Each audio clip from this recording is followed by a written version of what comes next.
Assalamualaikum warahmatullahi wabarakatuh. Di sini kami dari kelas SI 603 mata kuliah Enterprise Resources Planning. Di sini kami akan mempresentasikan terkait UTS yang kami kerjakan secara berkelompok. Di sini anggotanya ada saya Agung Gulam Prakoso, ada rekan saya Dwi Cahyono dan rekan saya Faris Ahmad Fauzi. Di sini kita akan membuat ERP untuk CV berkarya mandiri abadi. Nah, di sini ada profil untuk CV Berkarya Mandiri Abadi merupakan perusahaan yang bergerak di bidang logistik dan pergudangan dengan fokus utama pada pengelolaan gudang, penyediaan tenaga kerja atau SDM, serta penyediaan palet kayu. Nah, berikutnya adalah analisis masalah yang dihadapi oleh CV Berkarya Mandiri Abadi. Salah satunya terkait operasional, yaitu adalah pencatatan yang masih manual, lalu terkait manajemen SDM, terkait masih maraknya atau belum terstrukturnya terkait absensi dan jam lembur, dan terkait gaji, lalu terkait inventaris adalah terdapat ketidaksesuaian antara data fisik dan data realnya dan data sistem, lalu terkait keuangan. Lalu selanjutnya ada rekomendasi modul ERP. Di sini akan dibuat modul gudang, di mana inti dari modul gudang ini adalah fitur terkait inbound dan outbound, lalu terkait stok opnam dan pengelolaan barang masuk dan keluar. Terus selanjutnya ada terkait modul HRD di sini, mengelola terkait absensi pegawai, lalu pengajuan lembur pegawai. Lalu selanjutnya ada sebelumnya di modul HRD ada terkait payroll atau penggajian pegawai. Lalu yang ketiga ada modul keuangan di sini mengelola terkait kontrak pengelolaan gudang dan juga arus kas dalam perusahaan ini. Lalu selanjutnya ada di tahap pengembangan, yaitu untuk terkait prototipe antarmuka. Nah, yang pertama di sini ada tampilan terkait login yang akan digunakan pegawai untuk masuk menggunakan sistem. Lalu setelah berhasil login, ada tampilan selanjutnya ini ada menampilkan dashboard sesuai dengan modul masing-masing pengguna.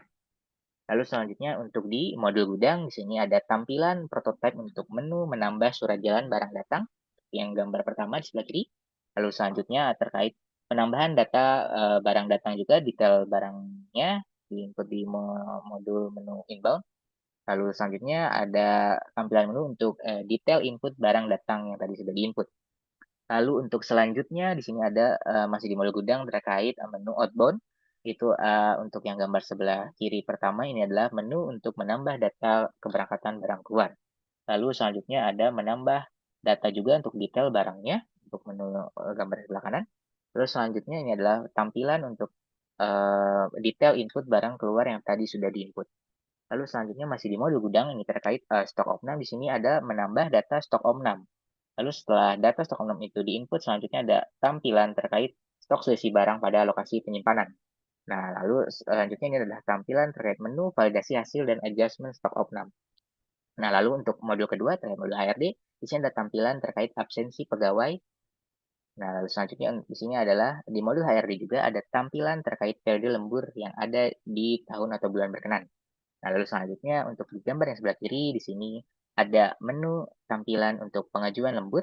Lalu setelah diklik ke lembur, akan muncul tampilan detail data lembur per pegawai atau per karyawan.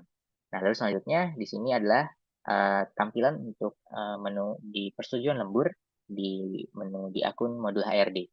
Lalu selanjutnya di sini adalah yang sebelah kiri ada tampilan untuk gambar perhitungan penerimaan gaji di akun HRD. Sehingga setelah dibuat, di sini ada tampilan untuk output slip gaji per pegawai.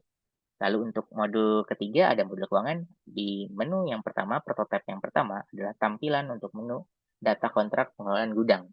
Nah, lalu untuk selanjutnya di sini adalah untuk menginput termin pembayaran. Nah, lalu selanjutnya di sini adalah tampilan untuk menentukan harga aktivitas di barang masuk dan barang keluar. Nah, lalu selanjutnya di sini ada modul arus kas. Di sini adalah pencatatan pembukaan, pemasukan, dan pengeluaran. Lalu selanjutnya akan dijelaskan oleh rekan saya Dwi Cahyono. Silakan. Baik, untuk saat ini ada interaksi layar ke layar pengguna. Yang pertama ada bongkar, masuk. Pertama halaman input surat jalan, kemudian halaman input data barang datang, kemudian halaman daftar detail bongkar, finalisasi data, persetujuan kepala gudang. Apabila disetujui, data otomatis disimpan dan invoice dapat dicetak di modul keuangan. Apabila ditolak, kembali ke halaman daftar detail bongkar. Selanjutnya,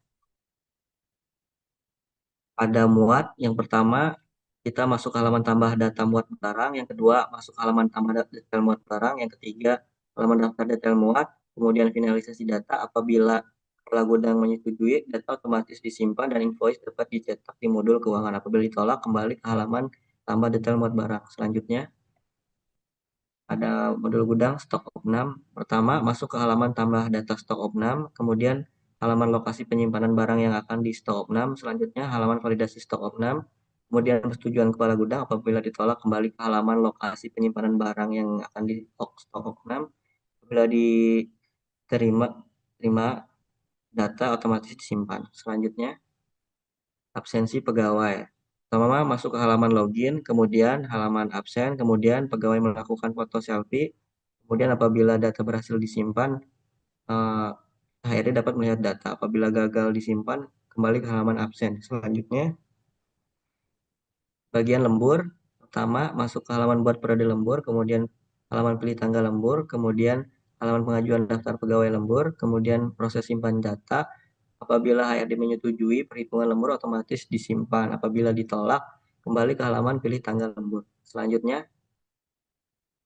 modul HRD gaji. Pertama masuk halaman buat periode gaji, kemudian pilih periode, kemudian masuk halaman daftar pegawai perhitungan gaji, kemudian finalisasi perhitungan gaji. Apabila final, bisa langsung cetak slip gaji. Apabila tidak final, kembali ke halaman daftar pegawai dan perhitungan gaji. Selanjutnya, modul keuangan pengelolaan kontrak. Pertama masuk ke halaman tambah data kontrak, kemudian halaman pembayaran per termin, kemudian penerbitan tagihan.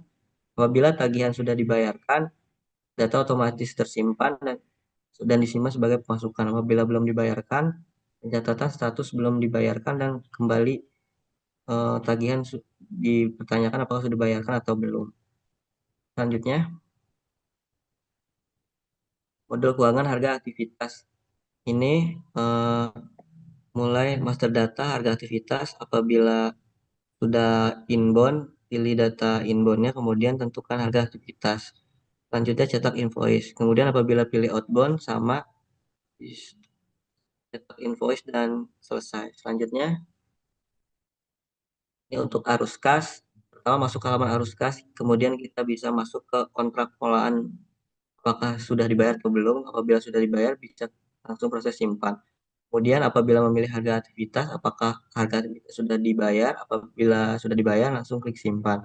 Dan yang ketiga, untuk gaji apakah sudah dibayar atau belum. Apabila gaji sudah dibayar, lanjut ke proses simpan. Kemudian selanjutnya, nah, untuk diagram database dijelaskan oleh teman saya. Oke, terima kasih. Ya, yang pertama saya akan menjelaskan tabel dari modul inbound, outbound, dan stok opnam. Untuk modul inbound itu terdiri dari dua tabel transaksi, yaitu transaksi inbound header dan transaksi inbound detail. Kemudian untuk outbound itu ada dua tabel utama, yaitu tabel transaksi outbound dan transaksi outbound detail.